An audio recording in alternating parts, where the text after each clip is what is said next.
we Muslims, we have become a La Iqra community. How many of you read books daily with regards to the current affairs, the history of Palestine, the history of the Jews, the history of Israel?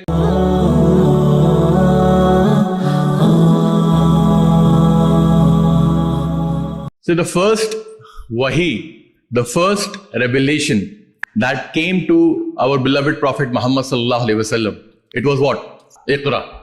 It was to read. But unfortunately, we Muslims, we have become a La Iqra community. We don't want to read. How many of you read newspapers daily? Hardly, just a few hands are being raised up. How many of you read books daily? What kind of books? What kind of story books? The Quran is also a story book. Yes, it also has stories inside. But what kind of story books you read? Is it fictional, non-fictional, historical? Do you know about the history of the Muslims? Do you know about the history of the Jews, of the Christians, of Jerusalem, of Israel, of Palestine? Have you read books on these topics? What book have you read? Yes, fine. See, as far as Muslim community is concerned, we need to arm ourselves. And education is something by which, you can arm yourself, you can speak, you can communicate, you can express, you can give the reasoning. So unless and until you know, you won't be able to defend your own community. So it's very, very important to be aware of the history of the Muslims, of the rest of humankind, and especially with regards to the current affairs, the history of Palestine, the history of the Jews, the history of Israel.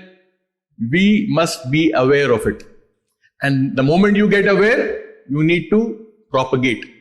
You need to promote the right understanding, the right narrative, and defend against the false narrative that is being conveyed and that is being propagated.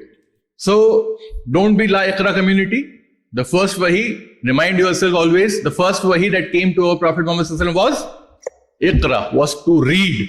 And no wonder our Nabi Kareem sallallahu alaihi wasallam, though he was an unlettered prophet, he did not know how to read or write. And in that time in Arabia, it was not a vogue, it was not a trend to learn reading and writing, where few dozens of people knew reading and writing in the whole of Arabia at that time.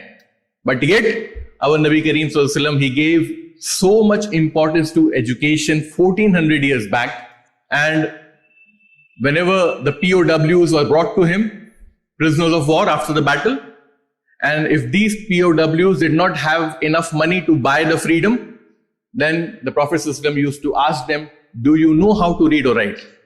And if they say yes, they say, I want you to teach 10 Muslims reading and writing and I will free you. Can you imagine that?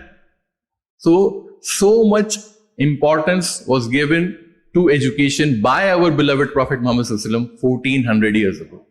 And we need to continue that trend, inshallah.